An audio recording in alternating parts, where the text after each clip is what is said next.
తన నామము ముందుగా మంచి మనసుతో అనుగడ సాగిన మననే కాను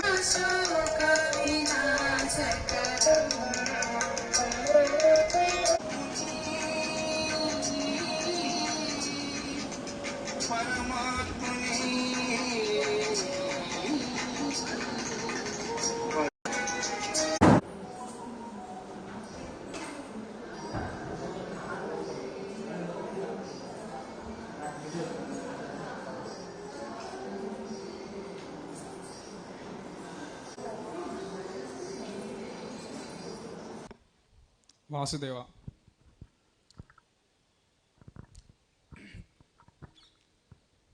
ఈరోజు చాలా ఆనందంగా ఉందండి. అంటే ఒక 3 సంవత్సరాల క్రితం ఇంత ఏర్పాట్లు లేవు. ఫస్ట్ టైం నేను మాట్లాడడం కూడా స్టేజ్ మీద 2021 ఫిబ్రవరి 9వ తారీఖున, అదే లోపల ప్రేయర్ హాల్లో కొంతమందితో. బట్ ఈ రోజున ఇంతమంది భక్తులు ఇక్కడ రావడం అంటే చూస్తుంటే ఫ్యూచర్లో ఇంకా ఎలా ఉంటుందని ఊహించుకుంటున్నాను. ఇది కేవలం తాతగారి యొక్క సంపూర్ణమైన అనుగ్రహం అని తెలుస్తుంది నాకైతే. ఈరోజు యాక్చువల్ ఎగ్జామ్ ఉందని చెప్పి రాకూడదు అని అనుకున్నాను త్వరలో. కాకపోతే తాతగారు ఫోన్ చేసి నువ్వు వచ్చి మాట్లాడాలి, తాతగారి గురించి చెప్పాలి అన్నారు. సరే, నేను ఒకటి అబ్జర్వ్ చేస్తూ ఉంటాను. నా అంతటా నేను ఏది ప్రయత్నించకుండా ఏదైనా నా దగ్గరికి వచ్చినప్పుడు తాతగారు చెప్తూ ఉంటారు, మాస్టర్ గారు కానీ, చేయవలసినవి చేయదలచినవి అని ఉంటాయని చెప్పి, చేయవలసినవి ఫస్ట్ టేకప్ చేసి అది నువ్వు చేస్తున్నట్టు కాకుండా నీకు ఇవ్వబడిందని చెప్పి ముందుకెళ్ళమని చెప్తారు మాస్టర్ గారు. సో ఇది కూడా అందులో భాగం అనుకుని చెప్పి సరే వస్తానండి అని చెప్పాను. సరే, ఎప్పుడు ఇదివరకు ఒక 2 సార్లు మాట్లాడాను. కొంతమందికి పరిచయం ఉంటుంది నా గురించి. ఇక్కడ నా పేరు సాయిరామ్ కుమార్, మాది ప్రాపర్ కాకినాడ అండి. అందరిలాగే నేను బీటెక్ చదువుకున్నాను. తర్వాత ఉద్యోగ ప్రయత్నాల కోసం సివిల్స్ ఎగ్జామ్స్ కోసం ప్రిపేర్ అవుతున్నాను. ఒక 5 నిమిషాలు నా గురించి ఒక్కసారి చెప్తాను. తాతగారి దగ్గరికి నేను ఎలా వెళ్ళాను, తాతగారు నా దగ్గరికి ఎలా వచ్చారు అని చెప్పుకోవాలి. మనం వెళ్ళేది ఏమి ఉండదని నాకు అర్థమైందండి. టైం వచ్చినప్పుడు గురువు మన దగ్గరికి వచ్చి నువ్వు చేయాల్సింది ఇది అని చెప్పి మనకి జ్ఞానోపదేశం అంటారు. పెద్ద పెద్ద టర్మ్స్ మాట్లాడుతున్నాను అనుకుంటారేమో మీరు, కానీ నా లైఫ్లో జరిగింది మీతో పంచుకుంటున్నాను ఒక 5 minutes. అది ఎలా జరిగిందంటే, అసలు ఇవన్నీ నమ్మేవాడిని కాదు. చాలామంది చిన్న ఏజ్లోనే నీకు అన్నీ ఏంటంటారు, కానీ సరే నిజంగానే నమ్మేవాడిని కాదు. ఈ దైవభక్తి అనేది కొంచెం ఉండేది, కానీ దానికి కరెక్ట్ డెఫినేషన్ తెలియదండి. కొంచెమే అని అన్నట్టు. అది కూడా ఇంట్లో వాళ్ళు బట్టి కొంచెం దైవభక్తి ఉండేది. ఇంట్లో అందరూ సాయిబాబా ఫాలోవర్స్ కాబట్టి సో ఓకే భక్తి ఉండేది, కానీ అది పరిపూర్ణం కాదని చెప్పుకోవచ్చు. అంటే దానికి ఎక్స్ప్లెనేషన్ లేదు నా దగ్గర. ఎందుకు నమ్మాలి అన్నదానికి ఆన్సర్ లేదు నా దగ్గర. సో ఆన్సర్ లేనప్పుడు, దానికి సాటిస్ఫైయింగ్ ఆన్సర్ లేనప్పుడు నేను దాన్ని నమ్మలేను. ఎందుకంటే చదువులతో బుర్ర నిండిపోతుంది కదా మనం బయట చదువుతున్న చదువులతో. సో ఆ ప్రాక్టికాలిటీ, ఆ సైంటిఫిక్ ఎక్స్ప్లెనేషన్ ముందు ఇవేం పనికిరావు. ఏదో మన సాటిస్ఫాక్షన్ కోసం, మనల్ని మనం హ్యాపీగా కొంతసేపు ఉంచుకోవడం కోసం సరదాగా అందరూ కలిసి ఇలా 4 మాటలు మాట్లాడుకుంటే ఆనందపడతాము, వెళ్ళిపోతాము. తర్వాత నార్మల్లే. మనుషులు ఎవరు మారట్లేదుగా. మనం కొంతసేపు బాగుంటుంది ఇక్కడ చెప్పుకున్నంతసేపు. తర్వాత తాతగారు గుర్తుంటారా మనకి అంటే నాకైతే గుర్తుండట్లేదు, ఇంకా ఆ స్టేజ్కి రాలేదు. సో ఇలాంటి ప్రపంచంలో మనం దీన్ని ఎలా నమ్మగలం అసలు? సరే, ఆ సందర్భంలో పెడితే నిజంగానే ఒక చిన్న ఎక్స్పీరియన్స్ జరిగింది. మాస్టర్ ఈకే గారి లెక్చర్స్ ద్వారా నాకు మాస్టర్ సివి గారు తెలియడము, ఆయన విశిష్టత తెలియడము, ఆ ప్రేయర్ ఒకసారి ట్రై చేద్దామని చేసినప్పుడు నాలో ఒక అనుభవం జరగడము, ఆ రోజు విపరీతమైన హెడేక్ ఉంటే తగ్గింది దాని అంతటికి అని ఒక నమ్మకం కలిగిందని ఫస్ట్. ఆ చిన్న నమ్మకమే ఇంత దూరం తీసుకొచ్చింది. సో విశ్వాసం, ఆ నమ్మకం అంటారు చూసారా, ఇది నమ్మకం కలిగితేనే నమ్ముతామా అంటే డెఫినెట్గా ఆ చిన్న నమ్మకమే ఎక్కడికైనా తీసుకెళ్తుందండి. కాకపోతే జరిగితేనే తీసుకునే దానికి ముందు మనం ఒక స్టెప్ వేయాలని అర్థమైంది నాకు. నేను ఆ ప్రయత్నం చేయకపోయి ఉండుంటే అక్కడ అది జరిగేది కాదేమో. కానీ ఆ చిన్న ప్రయత్నంతో నాకు అది జరిగింది కాబట్టి నమ్మడం మొదలుపెట్టాను. బట్ ఇప్పుడు సైంటిఫిక్ ఏజ్లో ఏంటంటే మనకి ప్రూవ్ అయిన తర్వాత నమ్ముతాం అంటున్నామండి. ఏదైనా సరే ఒకళ్ళు వచ్చి ప్రూవ్ చేస్తే అప్పుడు నమ్ముతున్నాం అంటాం. కానీ అలాగని ఇంతమంది పెద్దవాళ్ళు చెప్తున్నారు, మరి నమ్ముతున్నామా నమ్మట్లేదు మళ్ళీ. సో ఇది ఎవరికి వాళ్ళకి నాకు అర్థమైంది ఏంటంటే మాస్టర్ గారు ఎవరికి రివీల్ అవ్వాలో, ఎప్పుడు రివీల్ అవ్వాలో ఆ టైం వచ్చినప్పుడు మాత్రమే మనకి క్లియర్గా మన లైఫ్లో ఎంటర్ అవుతారు. మనం ఆయన దగ్గరికి వెళ్ళేది ఏం కాదని క్లియర్గా తెలిసింది. ఈరోజు ఇక్కడ ఇంతమంది ఉన్నామంటే ఆయన పిలవబట్టే మీరు అందరూ రాగలిగారు తప్ప మన సొంతంగా అయితే ఇక్కడికి వచ్చేది ఏం కాదు. ఈ 27 ఇయర్స్లో అసలు మాస్టర్ సివి గారు ఫోటో కూడా చూడలేదా మనం అనిపించింది సింపుల్గా చెప్పాలంటే. సో అది చిన్న ఇంట్రడక్షన్ నా గురించి. నెక్స్ట్ తాతగారు మాట్లాడమన్నారు కదా, ఆ రోజు రాత్రి అయితే తాతగారికి దండం పెట్టాం. తాతగారు మీరే ఫోన్ చేశారు, మాట్లాడమంటున్నారు. ఏం మాట్లాడాలి సబ్జెక్ట్? అందరూ అమ్మగారు కానీ వీళ్ళందరూ స్పీచ్లు ఇచ్చినప్పుడు ఏదో కనీసం కొంచెం ప్రిపేర్ అవుతారు. కానీ నేను ఎప్పుడు ప్రిపేర్ అవ్వనండి. డైరెక్ట్గా వచ్చి మైక్ పట్టుకుంటా, అది వస్తుంది, మాట్లాడతాను. నిజం చెప్పాలంటే దిగిన తర్వాత అది ఏం మాట్లాడానో కూడా నిజంగా నాకు గుర్తుండదు. ఆ ఫ్లో వెళ్ళిపోతూ ఉంటుంది అట్లా. సరే ఈరోజు ఇలా కాదు, ఏదో కొంచెం ప్రయత్నం చేద్దాము అని చెప్పి ఆయనకే దండం పెడితే, సరే కంటిన్యూస్గా ఎప్పుడూ లేని ఒక 5 minutes నా చేతితో పెన్ను వెళ్తానే ఉంది. మ్యాటర్ ఇలా మాట్లాడు, ఇది చెప్పాలి, ఇది చెప్పాలని. ఓకే, ఆ జస్ట్ ఒక అవుట్లైన్ పెట్టుకుని నాకు వచ్చిన ఆలోచనలు మీతో పంచుకోవాలనుకుని కూర్చున్నాను ఇక్కడ మీకు. సరే ఈరోజు విశిష్ట అందరికీ తెలుసు కదండి, ఏంటి తాతగారి ఆరాధన. ఎక్కడైనా మరణిస్తే సెలబ్రేషన్ ఏంటండి ఎప్పుడైనా ఆలోచించారా? జనరల్గా చనిపోయిన తర్వాత సెలబ్రేషన్ చేసుకుంటున్నాం. దట్టు ఎప్పుడు 92లో జరిగితే ఇప్పటికీ సెలబ్రేషన్ చేసుకుంటున్నామా? ఎందుకు? ఆయన మరణించినందుకు కాదండి. ఫస్ట్ లైన్ నాకు అనిపించింది, ఆయన మరణాన్ని జయించినందుకు సెలబ్రేట్ చేసుకుంటున్నామండి. అది గుర్తుపెట్టుకోవాలి మనం. అది నాకు లోపల వచ్చిన థాట్ అనమాట వెంటనే. సో అట్లానే న్యాచురల్గానే వచ్చింది అది. సో ఆయన మరణాన్ని జయించారు. దీనికి ఏంటి ప్రూఫ్ అంటే, మీ ఒక్కొక్కరి దగ్గర లేపితే ఒక్కొక్క ఆన్సర్ చెప్తారు దానికి ప్రూఫ్. తాతగారికి శరీరం ఉందా అంటే లేదు, కానీ ఆయనకి చెవులు పనిచేస్తూనే ఉన్నాయి. ఇంకా అక్కడ మనం చెప్పే గోడంతా వింటానే ఉంటున్నారు. ఏది అడిగినా దానికి మన కోసం బాగు చేద్దామని ప్రయత్నిస్తూనే ఉంటున్నారు. అంటే ఆయన వినపడుతున్నట్టే కదా. చెవులు అయితే శారీరకంగా మనకున్నట్టు లేదు కదా. తర్వాత ఆయనకి చేతులు ఉన్నాయా అంటే శారీరకంగా లేవు, కానీ మనకు కావాల్సిన పనులన్నీ చేసి పెడుతున్నారు. మనం అడగని దానికి కూడా చేసి పెడుతున్నారు. ఏది మంచిదో కూడా చేసి పెడుతున్నారు. సో ఇట్లా చూసుకుంటే వెళ్తే శరీరం అవసరం నిజంగా మనకి అని అనిపించింది నాకు వెంటనే. సో దీనినే మరణాన్ని జయించడం అని తెలిసిందండి. దీన్నే మృత్యుంజయ తత్వం అంటారని అర్థమైంది నాకు అనమాట. మాస్టర్ సివి గారి యోగంలో ఇది వెరీ ఇంపార్టెంట్ ప్రిన్సిపల్ అని కూడా నాకు వెంటనే తట్టింది. మాస్టర్ గారు మృత్యుంజయులుగా మారుస్తారు మనల్ని అంటే ఫస్ట్లో కొంచెం పొరపడ్డా నేనైతే. అంటే నాకున్న అండర్స్టాండింగ్కి నేను చెప్తున్నాను అంతే. ఇక్కడ ఏంటంటే ఈ శరీరం ఇలాగే ఉంటుంది. నాకు ఇప్పుడు 30 years అయితే నేను ఇట్లానే ఉంటాయి ఎన్ని సంవత్సరాలు వచ్చినా. సో సివి గారు ఆ వరం ఇచ్చేశారు మనకి. అంటే మనం కానీ అది ఎక్కడ జరగట్లేదే. తాతగారు వెళ్ళిపోయారు, మాస్టర్ టీకే గారు వెళ్ళిపోయారు, ప్రభాకర్ శాస్త్రి గారు వెళ్ళిపోయారు. శరీరం అలా నిలబట్లే. అంటే యోగా పని చేయట్లేదండి కాదు. ఆయన చెప్పింది శరీరానికి అతీతుడుగా ఉంటాం అన్నమాట. శరీరం అవసరం లేదు నీకు పని చేయడానికి. అదే ఆయన ఇచ్చిన వరం అనమాట, మనకి గొప్ప వరం. సో దీన్నే మృత్యుంజయ తత్వం అని నాకు అర్థమైంది. ఆ తర్వాత సరే ఇప్పుడు ఇది ఎలా చేరుకున్నారు తాతగారు అని చెప్పాలనుకున్నాను నా అవుట్లైన్ అయితే, సింపుల్గా చెప్పాలంటే. దీన్నే తాతగారు రాసినటువంటి సావిత్రి బుక్లో కూడా సత్యవంతుడు సావిత్రి మధ్య కథగా కూడా దీన్ని చెప్పుకోవచ్చండి. సో దీన్ని ఎలా చేరుకున్నారో మీకు తెలియజేయాలనిపించింది నాకు. సో తాతగారు ఎవరు? First question. మనం ఎవరు? జస్ట్ కంపేర్ చేస్తున్నానండి ఇక్కడ. ఆయనతో మన కంపారిజన్ కాదు, కానీ అసలు ఆయన లైఫ్ స్టైల్ మన లైఫ్ స్టైల్. ఆయన యోగంలోకి ఎలా ఎంటర్ అయ్యారు, మనం యోగంలోకి ఎలా ఎంటర్ అయ్యారు, మనం ఏం చేస్తున్నాం, ఆయన ఏం చేశారు, మనం ఏం చేయట్లేదు, ఏం చేయాలి అనేది చెప్పదలుచుకున్నది ఇంట్లో అంతే సింపుల్గా. సో ఫస్ట్ తాతగారు చూడడానికి నార్మల్ మనిషిలాగే పొడుగ్గా మంచి హైట్ ఉన్నారు, ఓకేనా, మంచి రైతు, వ్యవసాయం చేసేవారు. సో ఎవరు చూసినా ఫస్ట్ మనలాగే మానవుడు కదండి తాతగారు చూస్తే. సో మనం కూడా అదే, మనకి అలాంటి ఫెసిలిటీసే ఉన్నాయి, ఓకే. ఆ తర్వాత మనలో ఎవరున్నారు అని ఒకసారి మనం ఎగ్జామిన్ చేసుకుంటే, మనం ఎంతమంది అండి జనరల్గా, నా పేరు సాయిరామ్, మీ పేరు పలానా పలానా పలానా ఉంటుంది, కానీ ఇద్దరున్నారని చెప్తారు మనలో. ఎప్పుడన్నా గమనించారు ఎవరన్నా?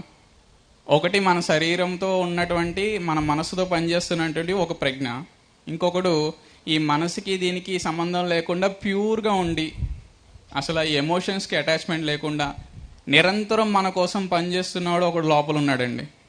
ఇది ఎంత పెద్ద చదువు చదువుకున్నా అంగీకరించాల్సిందే.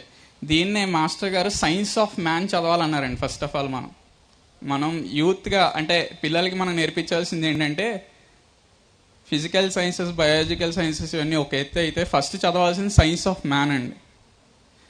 అంటే మనం ఇప్పుడు మన ఇంట్లో ఒక వాషింగ్ మిషన్ కొన్నాము, దానికి ఒక మాన్యువల్ ఉంటుంది ఎలా వాడాలో. లేదంటే ఒక బండి కొంటున్నాము, ఆ బండికి ఒక మాన్యువల్ ఉంటుంది ఎలా వాడాలో. కానీ మనిషి శరీరం తీసుకున్నాం కానీ, మనిషి అనే మనం ఉన్నాం కానీ, మనం ఎలా బిహేవ్ చేయాలనేది మాత్రం నేర్చుకోవట్లేదండి. దానికి మన దగ్గర మెటీరియల్ ఉందా అంటే ఉంది. ఎవరి దగ్గర ఉంది? ఇలాంటి మహాత్ముల దగ్గర ఉంది. వాళ్ళని చూసి నేర్చుకోవాలి మనం, కానీ మనం అది ఫాలో అవ్వట్లేదు. సో ఈ సైన్స్ ఆఫ్ మ్యాన్ కావాల్సింది ఫస్ట్ ఏం చేయాలంటే, మనకి ఎలిజిబిలిటీ ఏంటంటే, మన దగ్గర కామన్ సెన్స్ అనేది ఒకటి ఉండాలండి. కామన్ సెన్స్ అంటే ఇంగిత జ్ఞానం అంటారని తెలుగులో నాకు తెలిసి. ఆ కామన్ సెన్స్ అనేది ఉంటేనే ఈ సైన్స్ ఆఫ్ మ్యాన్ అర్థమవుతుందండి. సో మీలో ఇద్దరు ఉన్నారంటే ఇక్కడ ఎంతమంది నాతో ఏకీభవించకుండా ఉంటారు మీరు చెప్పండి? కనపడడానికి ఒక్కలే కనపడుతున్నాం, కానీ ఇద్దరు పనిచేస్తారు. దానికి తాతగారు చెప్పారు. అది ఎలా తెలుసుకోవాలంటే, నీ శ్వాసను గమనించమని చెప్పారండి ఇప్పుడు తాతగారు ఫస్ట్. సో నీ శ్వాసను గమనించాలంటే ఫస్ట్ మీరు పడుకున్నా శ్వాస పనిచేస్తుంది. ఇప్పుడు నేను మాట్లాడుతున్నా, నేనేం శ్వాస స్పెషల్గా తీసుకోవట్లేదు కదండి. సో అట్లానే నేను కావాలంటే ఆపచ్చు, తీసుకోవచ్చు కూడా. సో దీన్ని సావిత్రిలో హాఫ్ డివైన్ అని కాన్సెప్ట్ ఒకటి ఉందండి. అంటే ప్రతి మనిషి కూడా లోపల ఒక పరమాత్మ తత్వం ఒకటి ఉంది. దాని కాకుండా అది వదిలేసి మనం యాక్చువల్గా మన నిజస్వరూపాలు అయితే, అది కాకుండా మనకున్న మనసు, అంటే మనకున్న మైండ్, మనకున్న ఎమోషన్స్, వీడు నావాడు, వీడు నా పిల్లవాడు, వీడు నా బంధువు, ప్రేమానురాగాలు, ఇదే లైఫ్ అనుకుని బతికేస్తున్నామండి. సో తాతగారు ఏం చేశారంటే, ఈ మృత్యుంజయత్వం ఎలా వచ్చింది అంటే చెప్పడానికి మన యోగంలో కానీ యోగం ఒకటే ఎప్పుడని చెప్పేసి గుర్తుపెట్టుకోవాల్సింది. క్లియర్గా చెప్పాలంటే అన్ని రకాల యోగాలు ఏమీ లేవు, యోగం ఒకటే. మనకే బుర్రలు అన్ని రకాలుగా ఉన్నాయి కాబట్టి అన్ని రకాలుగా అర్థం అవుతుందండి, అంతే సింపుల్గా చెప్పాలంటే. సో ఈ మనసు అనేది మనం ఇక్కడి నుంచి పనిచేస్తాం ఎంతసేపు, అందుకనే మనకు తలనొప్పి. ఇక్కడ వదిలేసి హృదయం దగ్గరకు వచ్చి పనిచేస్తే అప్పుడు తాతగారులాగా శరీరాన్ని జయించి, మరణాన్ని జయించి, టైం అండ్ స్పేస్కి అబోవ్గా బతకగలవని నాకు అర్థమైందండి. ఓకేనా? నేను చెప్తుంది అర్థమవుతుంది అనుకుంటా. సో ఇప్పుడు ఇద్దరు ఉన్నారని చెప్పాను. ఒకడు మీ మనసు దగ్గర పనిచేస్తున్నాడు, ఇంకొకడు హృదయం దగ్గర పనిచేస్తున్నాడు. ఈ హృదయం దగ్గర పనిచేస్తున్నాడు ఎప్పుడు విశ్వప్రజ్ఞ అంటాము. దీనికే తాతగారికి ఏమో ప్రభాకర్ శాస్త్రి గారు అయ్యారు, ఈకే గారికి ఏమో ఎంఎన్ గారు అయ్యారు, లేదా సివివి గారు అయ్యారు. ప్రభాకర్ శాస్త్రి గారికి ఏమో సివివి గారు అని పేరు పెట్టుకున్నారు. ఓకేనా? కానీ అందరిలో పనిచేసేది ఒకటే ప్రజ్ఞ, గుర్తుపెట్టుకోవాలి. దీనికి తాతగారు ప్రతిసారి చెప్పారు. ఇన్ని ఫోటోలు కనబడుతున్నాయి, మీకు ఎన్ని కనబడుతున్నాయండి? తాతగారిని అడిగితే ఒకటే చెప్పేవారు, నాకు ఒకటే కనబడుతుంది బాబు గారు, మాస్టర్ సివి గారు కనబడుతున్నారు అన్నారు. సో షర్టులు ఇన్ని రకాలు ఉన్నాయి, కానీ ఈ పత్తిననే కాటన్ అనే దాన్ని దేంతో తయారు చేయబడిందో దాన్ని మిస్ అవుతున్నాం మనం. సో అదే అండర్స్టాండింగ్లో మీలోని సర్వజీవరాశుల్లో కూడా పనిచేస్తుంది ఒకటే ప్రజ్ఞ ఉంది, అది విశ్వప్రజ్ఞ. దానికి మీ నచ్చిన పేరు పెట్టుకుని పిలుస్తున్నారు అంతే. ఓకేనా? తాతగారు చెప్పిన సబ్జెక్ట్లోంచి నేను చెప్తున్నా. ఇప్పుడు ఇది ఎందుకు చెప్పానంటే, ఈ ఫౌండేషన్ తాతగారి దగ్గర ఒక పెద్ద బ్రహ్మాస్త్రం ఉందండి చెప్పాలంటే. ఏంటి చెప్పండి? పొద్దు నుంచి అందరూ చెప్తున్నారు. నాకు తెలిసిన బ్రహ్మాస్త్రం తాతగారి దగ్గర ఉందంటే ప్రేమ, అంతే. పరిపూర్ణమైన ప్రేమ. అది మీరు దేంతో కొనలేరు, దేంతో అది ఎక్స్ప్లెయిన్ కూడా చేయలేమండి. అది అనుభవించాల్సింది అంతే ఆ ప్రేమ. ఇప్పుడు చాలా ఎగ్జాంపుల్స్ చెప్పారు ఈ పరిపూర్ణమైన ప్రేమ కోసం. ఎప్పుడైనా క్వశ్చన్ చేశారా ఈ పరిపూర్ణమైన ప్రేమ ఎలా వచ్చింది తాతగారికి అని? శాస్త్రి గారి దగ్గరికి వెళ్తే వచ్చేసిందా? అంటే ఇది రావాలి అంటే ఏం చేయాలంటే మనకు ఒక గురువు సహాయం కావాలి. ఆ గురువు ఒక బోధ జరిగిన తర్వాత మనలో అది ఆ జ్ఞానదీపం వెలిగిన తర్వాతే మనకు ఆ ప్రేమ అనేది పుడుతుందండి. ఎలాగో చెప్తే మీకు సైంటిఫిక్గా చెప్పాలంటే, గురువు బోధ పెద్ద పెద్ద అనుకోదు. జస్ట్ మాస్టర్ గారు చెప్పింది ఏంటంటే అందరిలో నన్ను చూడమన్నారు. ఫస్ట్ బేసిక్ పాయింట్ అండి ఇది. మీరు యోగం ఎంతకాలం చేసినా, ఎన్ని ప్రాక్టీసులు చేసినా ఇది చూడకపోతే మాత్రము అది యోగం పనిచేస్తుంది అని నేను అనుకోనండి జనరల్గా. ఓకేనా? సో వెరీ బేసిక్ పాయింట్ ఏంటంటే అందరిలోని ఆ విశ్వప్రజ్ఞను చూడగలిగినప్పుడే, సో తాతగారు అందరిలోని ఆయన గురువు అయినటువంటి ప్రభాకర్ శాస్త్రి గారిని దర్శించినప్పుడు మాత్రమే ఇంత వర్క్ చేయగలిగారండి. సో చెప్పా, మన మనిషి అనే ఈ సాయిరామ్ అనే ప్రజ్ఞ నుంచి నెమ్మదిగా అది నా గురువు అనే ప్రజ్ఞ దగ్గరికి నుంచి పనిచేయడం మొదలుపెట్టినప్పుడు దీనికి అనంతమైన శక్తి ఉందండి. సో దీంతో ఏదైనా సాధించగలం, ఏదైనా చేయగలం. ఈ విశ్వం మొత్తం నిండి ఉందన్నమాట ఈ ప్రజ్ఞ. సో ఆ ప్రజ్ఞ దగ్గరికి వెళ్ళి మీరు ఆపరేట్ చేసినప్పుడు ప్రతి ఒక్కరు తాతగారు అవుతారండి. ఇక్కడ ఆయన కోరిక కూడా అదే. అర్థమైంది? ఆ తాతగారు మనలో పనిచేయడం అంటే అర్థం ఏంటంటే ప్రేయర్ చేసి పనిచేస్తున్నారు లేదని కాదు. మనం ఇది చేయడం మొదలు పెట్టినప్పుడు ఆయన మనలో పనిచేయడం మొదలు పెడతారు. తాతగారు వెరీ క్లియర్గా చెప్పారు. సో ద ఫస్ట్ కండిషన్ అని మనకు అది ఆ ఎలిజిబిలిటీ కావాలంటే ఏం చేయాలంటే అందరిలోని తాతగారిని దర్శించడం రావాలి ఖచ్చితంగా. దానికి చెప్పాను క్లియర్గా ఏంటంటే మీలో అయినా, కుక్కలో అయినా, ఈవెన్ చీమలో అయినా, దోమలైనా, ఎందులైనా సరే పనిచేయాల్సింది శ్వాసే. అది బేసిక్ రిఫరెన్స్గా తీసుకుంటే మనకి తాతగారిని మర్చిపోబెట్టు. సో మాటలు కూడా మనకి వేరేగా రావు. ఎవరిని చూసినా ప్రేమగానే మాట్లాడగలుగుతాం, ఎందుకంటే తాతగారే కాబట్టి ఉన్నది. అందులో ప్రూవ్ చేయక్కర్లేదు దాన్ని సపరేట్గా. సరే ఇది ఏంటి ప్రూఫ్ అంటే నువ్వు మొదలు పెట్టాలి ప్రాక్టీస్ చేయడం. నువ్వు ప్రాక్టీస్ చేసినప్పుడు మొదలు పెట్టినప్పుడే నీకు అనుభవం అవుతుందండి ఇది. So very clear. సో ఇప్పుడు నేను చెప్తుందంతా దేనికంటే నేను నేర్చుకోవాలనుకుంటున్నాను కాబట్టి చెప్తున్నాను. అంటే చాలామంది చేస్తూ ఉండొచ్చు, నేను వాళ్ళ గురించి అనట్లేదు. నేను నేర్చుకోవాలి తాతగారి నుంచి ఏమనుకున్నాను అది మీకు చెప్తున్నాను. సో ఈ విశ్వప్రజ్ఞతో మనం లింక్ అవ్వడం కావాలి. సో తాతగారి శాస్త్రి గారు ఎలాగో మనకి అందరికీ తాతగారు. ఓకేనా? సో ఈ ప్రేమ గురించి చెప్దాం. తాతగారి ప్రేమ గురించి ఒక 4 అంశాలు చెప్దాం అనుకున్నా సింపుల్గా నేను. ఈ 4 అంశాలు ఏంటంటే తాతగారి ప్రేమ బేసిక్ చెప్పానుగా. తాతగారి ప్రేమ లాంటిది మనకి రావాలంటే ఫస్ట్ తాతగారిని అందరిలో చూడడం రావాలి, సమస్త జీవరాశుల్లో చూడడం వచ్చిన తర్వాతే ఆయనలాగా మనకి జరుగుతూ ఉంటుంది ఏదైనా సరే. సో అందులో ఫస్ట్ తాతగారు ప్రేమ ఎంత లిమిట్ వరకు వెళ్ళిందో సరదా చూద్దాం. ఒక 4 ఎగ్జాంపుల్స్. ఫస్ట్ చిన్న చిన్న మైక్రో ఆర్గానిజమ్స్ తీసుకోండి. చిన్న మైక్రో ఆర్గానిజమ్స్, ఒకరికి కురుపు వచ్చి దాంట్లో పురుగులు ఉంటే అది తగ్గించమని తాతగారి దగ్గరికి వస్తే తాతగారి దగ్గర ఏం వేడుకున్నారు, తాతగారు ఏమన్నారు తెలుసా? బాబుగారు ఆ కురుపులకు కూడా అమరత్వాన్ని, మృత్యుంజయతత్వాన్ని, బ్రహ్మత్వాన్ని ప్రసాదించండి అని మాస్టర్ గారికి దండం పెట్టండి బాబుగారు అన్నారంట. మనం ఏం చేస్తామండి? ఎప్పుడు యాంటీబయాటిక్ వేద్దామా, దాన్ని చంపేద్దామా అని మన ఆలోచనలు ఉంటున్నాయి. తాతగారు ఆలోచన చూసారు అసలు దానికి కూడా అమరత్వం ప్రసాదించాలంటే అసలు మనం చిన్నది పురుగే అనుకుంటాం. మనం ఒక దోమ కొడితే ఇలా కొట్టేస్తాం, చంపేస్తాం మనం. కానీ తాతగారు అందులో కూడా దర్శించారు. సో అది ఫస్ట్ ఎగ్జాంపుల్. నెక్స్ట్ ఎగ్జాంపుల్ చెప్తానండి నేను.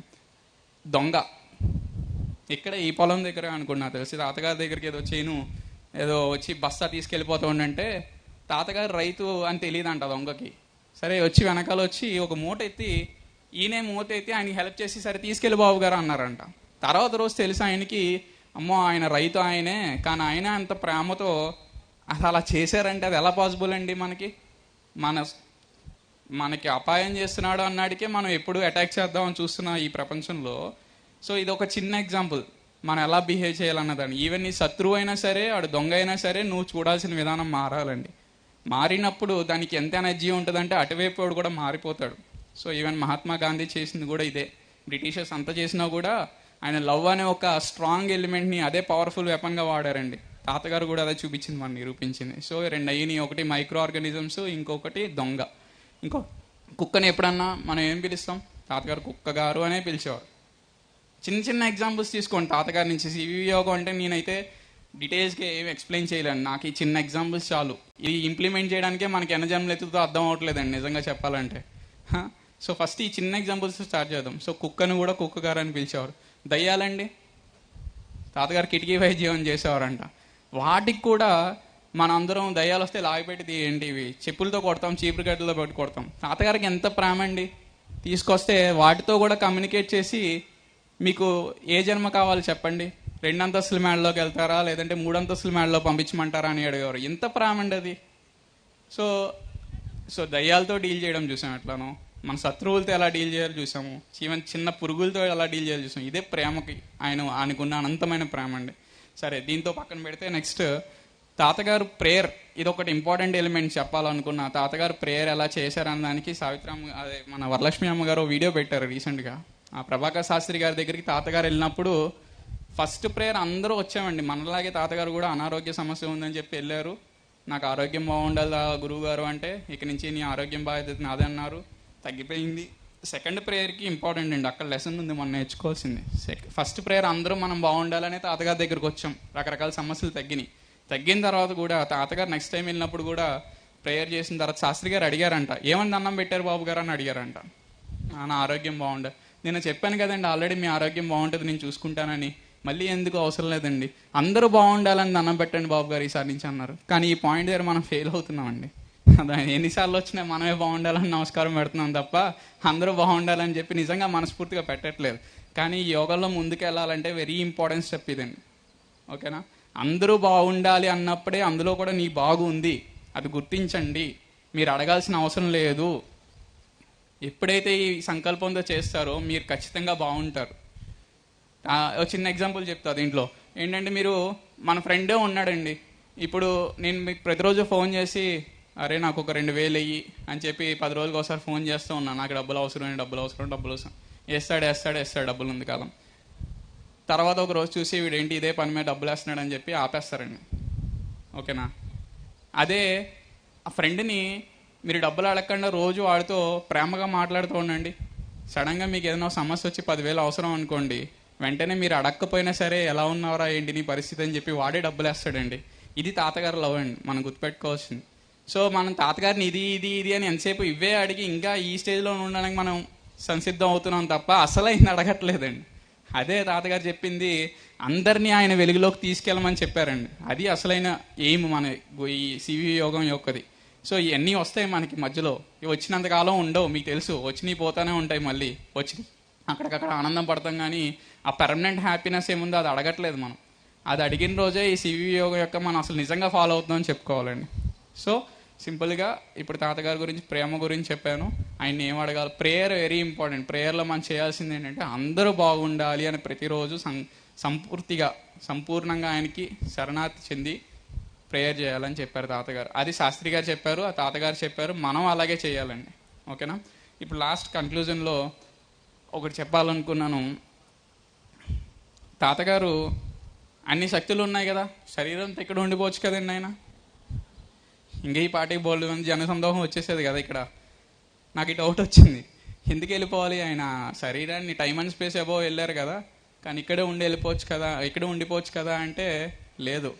ఈ శరీరం కూడా లిమిటెడ్ అని ఆయనకి తెలుసు. అందరికీ ధర్మం ఒకటే, ఈ శరీర ధర్మం ఒకటే, ఇది ఏదో టైంలో పోవాల్సిందే. అర్థమైందా? దీన్ని రెస్ట్రిక్ట్ చేసుకుని మనం అంటే ఇంకే అన్నాలు బతుకుదాం అని కోరుకుంటాం. తాతగారు అలా కాదు. ఇందాక ముందు చెప్పారు, ఇరాక్లో ఒక యుద్ధం జరుగుతుంది 92లో. అర్థమైందా? ఎంత ప్రేమ కాకపోతే ఆ యుద్ధాన్ని ఆపడానికి ఆచార్యులు వాళ్ళు రమ్మంటున్నారు బాబు గారు, అక్కడ మనం చెయ్యాలి అంట బాబు గారు అంటే ఆ విశ్వ ప్రేమ ఇక్కడే తెలుస్తుందండి. అది అర్థమైందా? అది మనకి ఎంత ప్రాక్టీస్ చేస్తే అది వస్తుంది అనేది అసలు అర్థం అవ్వదు. సో వాళ్ళ గురించి మన యుద్ధం జరిగింది, ఎంతమందికి నిజంగా మనం మనస్ఫూర్తిగా యుద్ధం ఆగాలని దండం పెట్టుకున్నాం చెప్పండి? ఇజ్రాయెల్ అంతమంది చచ్చిపోతున్నారు. ఏ రోజైనా మాస్టర్ గారు కనీసం యుద్ధం ఆపేలాగా చేయండి అని ఏ రోజైనా నమస్కారం చేసామా అని నేను ప్రశ్నించుకున్నాను. నా కోసం చెప్తున్నాను, మీకోసం కాదు. మీరు అందరూ పర్ఫెక్ట్గా చేయొచ్చు. ఓకేనా? నాకే ఆ బాధ వచ్చిందనమాట. సో తాతగారు చేసిన ఈ చిన్నవి మనం చేస్తే చాలు యోగంలో ఫస్ట్. ఓకేనా?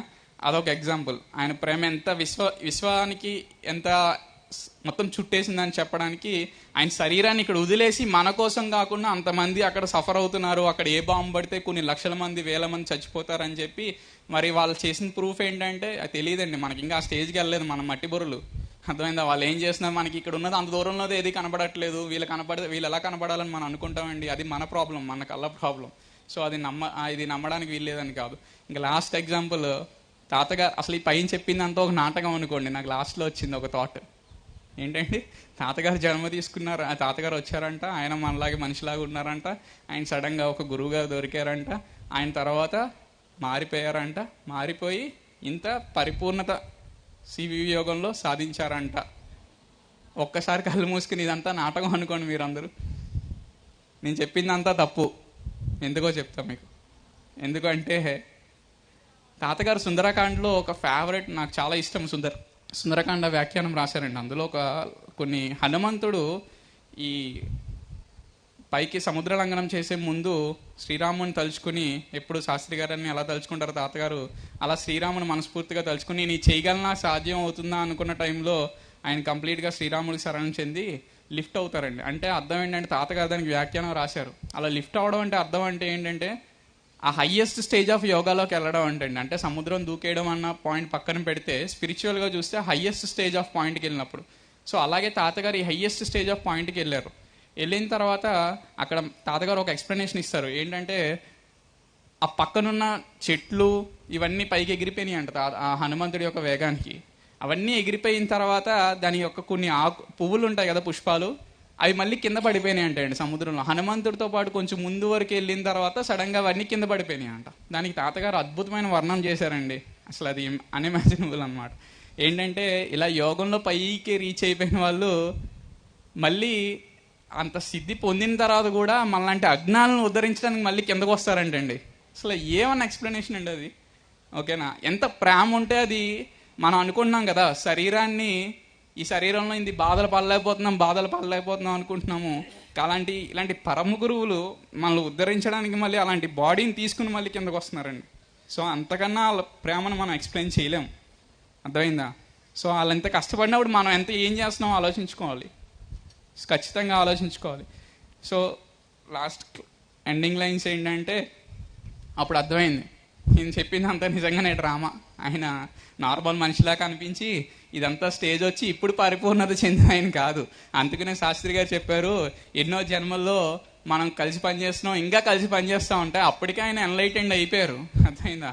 ఆయన ఎన్లైటెండ్ అయిపోయిన తర్వాత ఇప్పుడు వచ్చి మనల్ని ఉద్ధరించడానికి, అరే బాబు ఇలా ఫాలో అవ్వాలి, మీరు ఇలా చేయాలి, యోగంలో ఇలా పరిపూర్ణత చెందాలి, మీరు ఇలా బిహేవ్ చేయాలని చెప్పి మనకు ఒక నాటకం ఆడి చూపించారండి అంతే. ఆయన ఒక రైతు అనే ఒక వేషం వేసి, అర్థమైందా?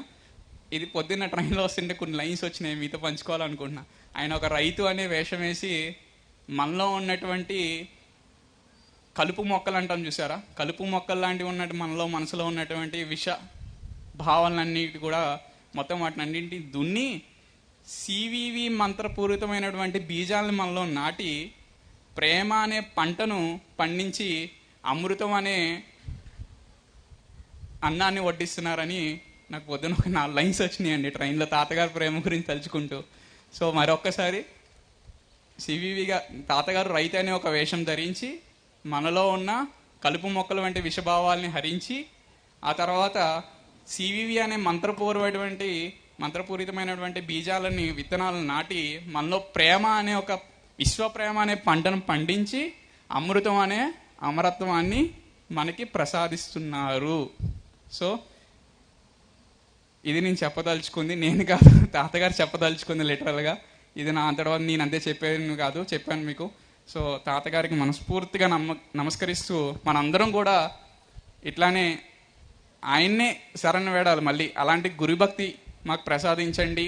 నిరంతరం మా అందరిలో కూడా అలాంటి గురుభక్తిని ప్రసాదించి మమ్మల్ని ముందుకు తీసుకెళ్ళి మాస్టర్ గారి ప్రణాళిక కోసం మమ్మల్ని అందరినీ సంసిద్ధుని చేయండి అని ఆయనకే నమస్కరించుదామండి. లోకా సమస్త సుఖినో భవంతు. ఓం శాంతి శాంతి శాంతి. వాసుదేవ.